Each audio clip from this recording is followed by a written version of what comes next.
Hello friend, welcome to my channels JD science classes में आप सभी का स्वागत है। जैसा कि हम previous year paper UP TET solve कर रहे हैं, जिसमें हम 2018 के पेपर सॉल्व कर रहे हैं, जिसमें हमने ईवीएस करा दिया है।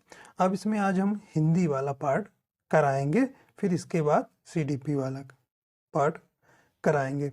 देखेंगे कि हिंदी में किस प्रकार के प्रश्न 2018 यूपी टेट में पूछे गए थे। तो देखिए, पहला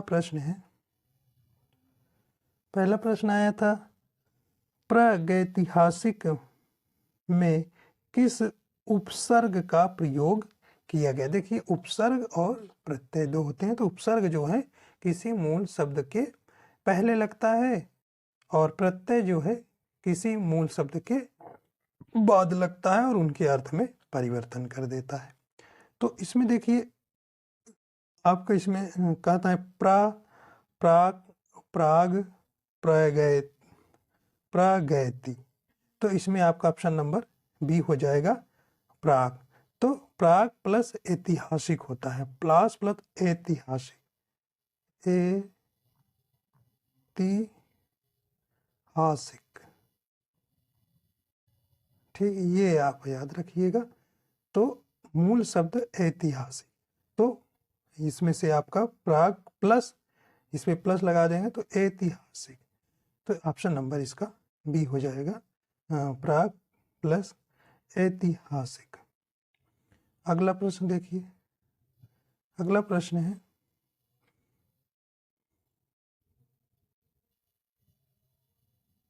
कह रहे हैं कि तुलसीदास किसकी कविता है। कह रहे हैं कि तुलसीदास जो है किसकी कविता है। कह रहे हैं कि हरिवंश राय बच्चन की, मुक्तिबोध की, या अज्ञेय की, या सूर्यकांत त्रिपाठी निराला। तो इसमें कौन से ऑप्शन नंबर बी हो जाएगा, सूर्यकांत त्रिपाठी निराला की तुलसीदास की जो कविता है वो सूर्यकांत त्रिपाठी निराला ने लिखा है। अगला है, देखिए प्रश्न है 33, कह रहा है कि बहिष्कार का संधि विच्छेद क्या है। तो बहिष्कार का संधि विच्छेद क्या हो जाएगा, ऑप्शन नंबर पहला हो जाएगा बहि प्लस कार, बहि प्लस कार। अगला देखिए 34 नंबर प्रश्न,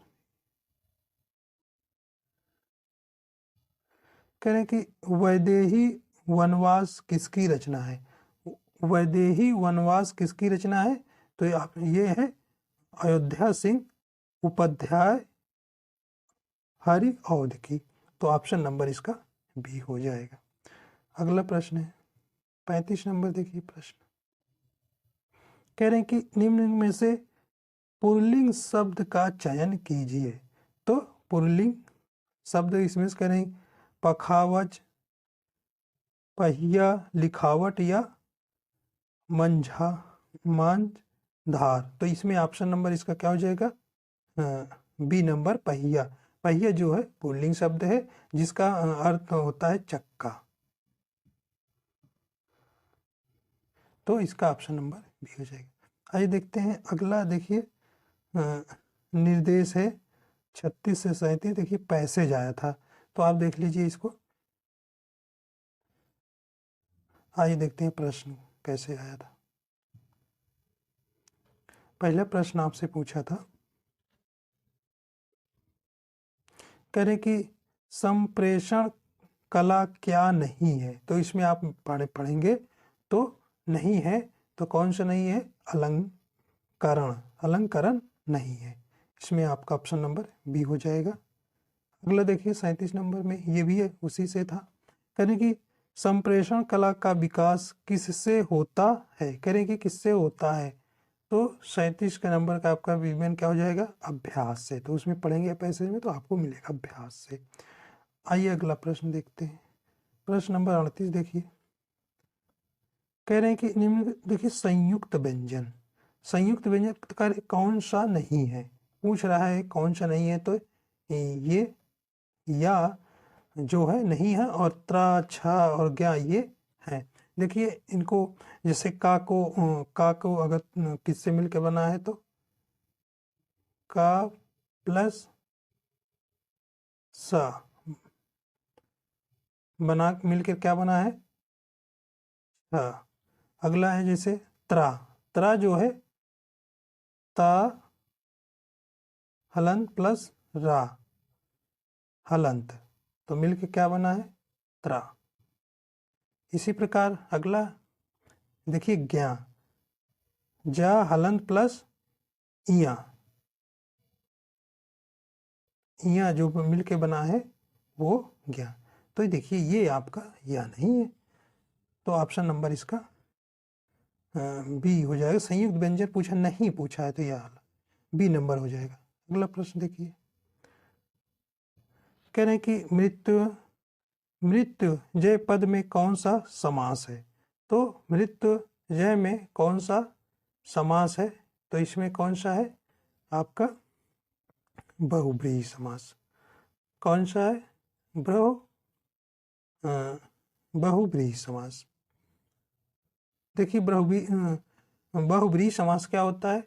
इसमें जो है दोनों पद क्या होते हैं? प्रधान नहीं होता है, और दोनों पद मिलकर किसी अन्य विशेष अर्थ की ओर संकेत करता है, जैसे त्रिलोचन, तो तीन आंखों वाला, अर्थात शिव। तो इसमें जो है प्रथम पद और इसमें जो है इनमें दोनों पद क्या होते हैं? प्रधान नहीं होते, किसी तीसरे का अर्थ निकलता है, तो उसी को बहुब्रीहि समास कहते हैं। देखिए अलंकार में किस उपसर्ग का प्रयोग किया है? अलंकार में किस उपसर्ग का प्रयोग किया गया है? तो ऑप्शन नंबर इसका हो जाएगा डी नंबर, अलम। हलंत नीचे मम रहेगा, अलम। तो ऑप्शन नंबर डी उपसर्ग। देखिए उपसर्ग से दो क्वेश्चन पूछे गए थे, ऊपर भी एक उपसर्ग आया था और नीचे भी। आइए देखते हैं 41 प्रश्न। कह रहे हैं कि यह पुस्तक किसकी है? में रेखांकित शब्द का पद परिचय दीजिए। तो कह रहे हैं कि यह पुस्तक किसकी है? तो यह पुस्तक जो है किसकी है? कह रहे हैं कि देखिए सर्वनामिक विशेषण है और एक वचन है और कैसा है? स्त्रीलिंग। तो ऑप्शन नंबर इसका बी हो जाएगा।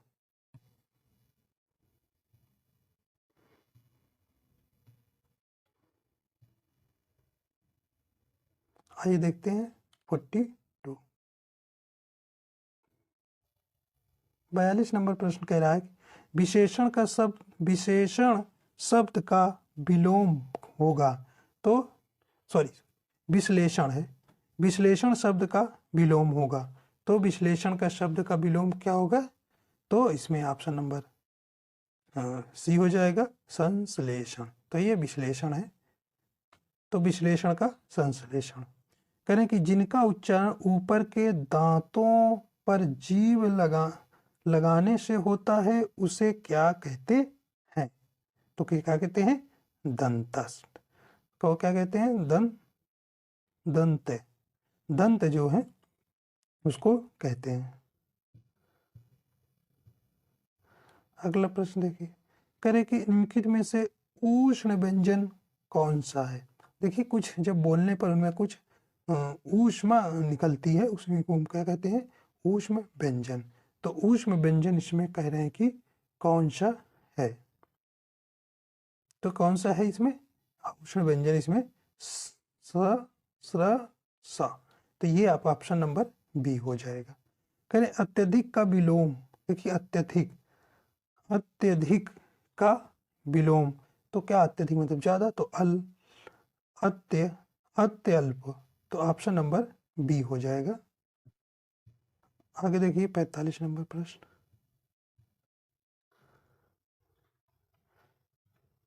45 नंबर देखिए,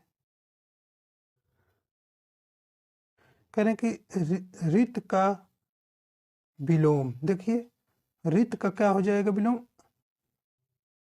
अनृत। मतलब कि रित का मतलब होता है सत्य, रित का मतलब सत्य। तो अनित का मतलब क्या हो जाएगा? सत्य। तो ऑप्शन नंबर इसका बी हो जाएगा। तो ये भी याद रखिएगा, रित का मतलब क्या होता है? सत्य, जिसका अर्थ होता है सत्य, और इसका अनित हो जाएगा। आइए देखते हैं अगला प्रश्न। देखिए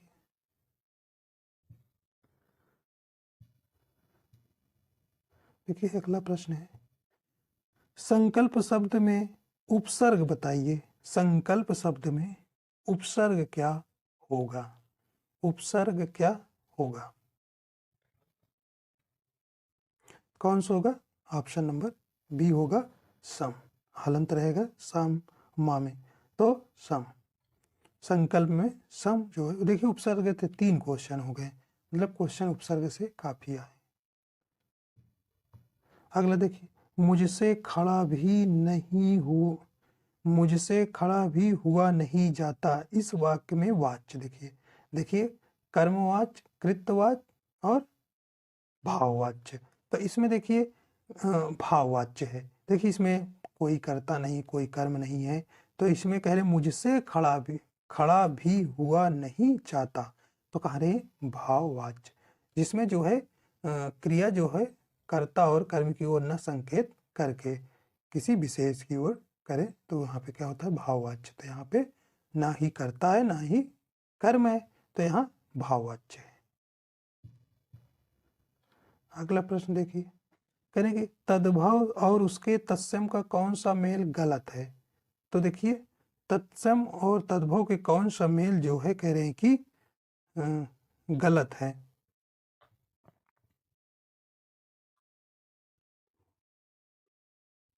कह रहे हैं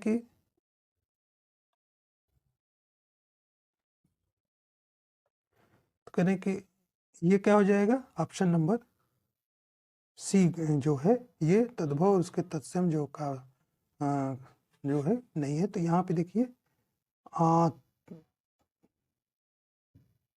हो जाएगा, तब सही हो जाएगा। तो ऑप्शन नंबर इसका जाएगा सी नंबर। अगला प्रश्न देखिए, 50 नंबर प्रश्न क्या कह रहा है? कह रहे कि लेखक और उसकी रचना का कौन सा जोड़ा गलत है? तो गलत पूछा है, कौन सा? तो देखिए कह रहे हैं कि स्कंद गुप्त लक्ष्मी नारायण मिश्र हैं, संस्कृत के 4 अध्याय रामधारी सिंह दिनकर, देखिए ये सही है। रसज्ञ रंजन आचार्य महावीर प्रसाद द्विवेदी, ये भी सही है। अशोक के फूल आचार्य हजारी प्रसाद द्विवेदी, ये भी सही है। देखिए ये स्कंद गुप्त नहीं है, ये गलत है, तो यही वाला ऑप्शन पूछा, कह रहे हैं नहीं, देखिए गलत वाला पूछा है, तो गलत कौन है? स्कंद। देखिए लक्ष्मी नारायण नहीं है, मिश्र है, इसके जयशंकर प्रसाद है। कौन है? जयशंकर प्रसाद। तो स्कंद गुप्त के लिखे है जयशंकर प्रसाद, तो ऑप्शन नंबर बी सॉरी ए नंबर गलत हो जाएगा। अगला प्रश्न देखिए 51, कह रहे कि कवि और उसकी रचना का कौन सा जोड़ा सही नहीं है? देखिए इसमें भी कवि से, देखिए कवि से 2-3 प्रश्न आए हैं, तो ये आप अच्छे से तैयार करिए साहित्य।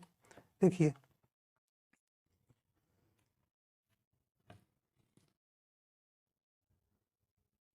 कह रहे कि परिमल से सूर्यकांत त्रिपाठी निराला, देखिए ये सही है। कह रहे कि शिवराज भूषण भूषण, तो मतलब ये भी सही है आपका। शब्द रसायन देव, सही है। तो देख रहे उद्धव शतक, देखिए भरतेंद्र हरिचंद, यही तो आपका गलत है, यही तो आपका गलत है। देखिए उद्धव शतक जो है जगन्नाथ दास रत्नाकर लिखे हैं। कौन लिखे हैं? जगन्नाथ दास रत्नाकर लिखे हैं खुद उद्धव शतक, तो ये वाला आपका गलत है। तो इस नहीं पूछा तो यही ऑप्शन नंबर डी हो जाएगा। तो याद रखिए उद्धव शतक कौन लिखा है? जगन्नाथ दास रत्नाकर। अगला प्रश्न देखिए, अगला कह रहे हैं कि लेखक और उसकी कृत के युग में कौन सा युग में गलत है? देखिए आर्यों का आदि देश, डॉक्टर संपूर्णानंद, डॉक्टर संपूर्णानंद, तो ये आपका सही है। कह रहे कि बोलगा से गंगा, राहुल संस्कृतियान, ये सही है। कह रहे सूरज का 7वां घोड़ा धर्मवीर भारती लिखे, सही है। कह रहे दर्शन दिग्दर्शन रामचंद्र शुक्ल का, यही गलत है, यही गलत है, तो ऑप्शन नंबर यही सही हो जाएगा। देखिए दर्शन दिग्दर्शन कौन लिखा है? राहुल सांस्कृत्यान लिखे हैं, राहुल सांकृत्यान लिखे हैं, तो ये गलत हो जाएगा। तो याद रखिएगा दर्शन दिग्दर्शन किसने लिखा है? राहुल सांकृत्यान, तो ऑप्शन नंबर डी हो जाएगा 52 का। अगला प्रश्न देखिए, कह रहे हैं कि विराम चिन्ह की दृष्टि से कौन सा वाक्य अशुद्ध है? कह रहे हैं कि हाँ, मेरा यही विचार है। करें कि वह ईमानदार, परिश्रमी, कर्मकांड और देखिए सही है। उसके पास धन, वैभव, नौकर चाकर आदि सभी कुछ था, सही है। करें आप हमारे घर आना चाहते हैं तो आइए, ठहरना चाहते हैं तो ये भी सही है। तो ऑप्शन नंबर आपका देखिए जो यहाँ के बाद जो है अल्प विराम होगा। यहाँ के बाद आपका अल्प विराम होगा, तो ऑप्शन नंबर इसका जो है ए नंबर हो जाएगा। इसी में आपको यहाँ,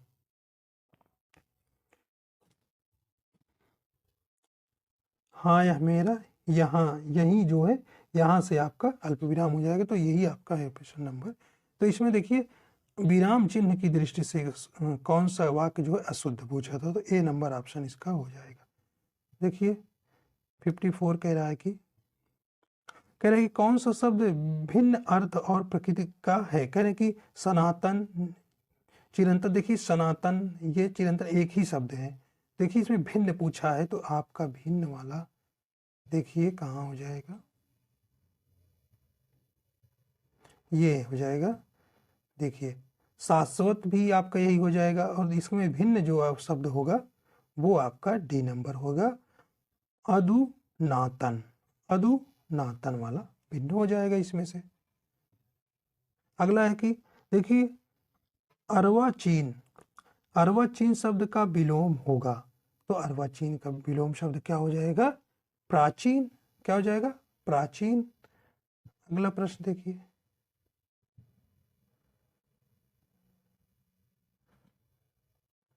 कह रहे कि व्याकरण की दृष्टि से कौन सा शब्द अशुद्ध है। तो देखिए विभीषण सही है, गृहिणी सही है, जगत गुरु सही है, तो ये आपका ये गलत है, तो ऑप्शन नंबर बी हो जाएगा। देखिए ये हो जाएगा वीर हिणी होता है, छोटी कमांतरा हा में नहीं लगा, इसीलिए वो गलत है। ठीक, तो ये हो जाएगा वीर हिणी, तो ऑप्शन नंबर बी जो है गलत शब्द है। अगला प्रश्न देखिए 57 कह रहे निम्न कौन सा युग में गलत है। गलत युग में कह रहे हैं कि मुट्ठी गर्म करना मतलब रिश्वत देना, मतलब ये सही है। ठीक है, अगला कह रहे हैं कि लुटिया डूबना, सारा काम चौपट होना, ये भी सही है। कह रहे हैं सब्ज बाग दिखलाना, तो ये आपका गलत हो जाएगा। कह रहे हैं माई का लाल मतलब साहसी व्यक्ति, ये सही है।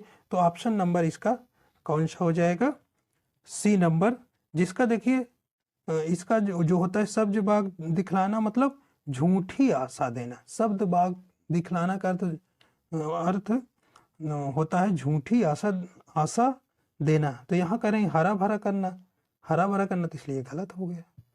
अगला प्रश्न देखिए, कह रहे हैं कि मेरी भाव आधारो राधा नगरी सोए, जातन की साई पर श्याम हरित दूत होए। कह रहे हैं कि इसमें कौन सा अलंकार है। देखिए इसमें आपका श्लेष अलंकार है, श्लेष अलंकार है। कहने का मतलब कि जो कह रहे हैं कि जो राधा जो है जब उनकी परछाई पड़ती तो कृष्ण हरे हो जाते हैं, और अगला जो परछाई पड़े दूसरा होना है, मतलब प्रसन्न होना होता है। तो यहाँ पे आपका एक ही अर्थ के दो अर्थ अलग होते हैं एक ही शब्द के, तो वहाँ क्या होता है श्लेष अलंकार होता है, तो इसलिए यहाँ श्लेष अलंकार। अगला देखिए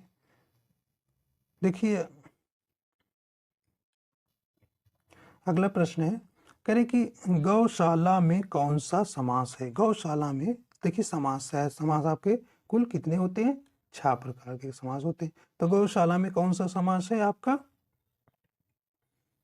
तो यह कहाँ हो जाएगा, तत्पुरुष समास। जैसे गौशाला का अगर समास विग्रह करेंगे तो गाय की शाला कहेंगे, गाय की शाला कहेंगे, तो यहाँ पे तत्पुरुष समास हुआ। देशभक्ति में कौन सा समास है, तो देशभक्ति में कौन सा समास है आपका, ए नंबर ही होगा, तत्पुरुष समास।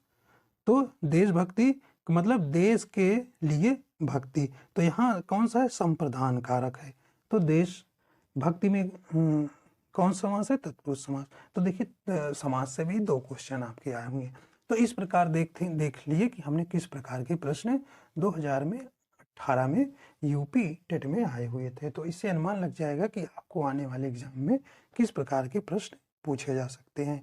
तो आशा करता हूँ कि ये पसंद आए। अगर पसंद आए तो चैनल पर नए हैं तो चैनल को सब्सक्राइब कर लीजिए, और वीडियो अगर पसंद आए तो लाइक एंड शेयर कर दीजिएगा। और वीडियो देखने के लिए आपका बहुत बहुत धन्यवाद।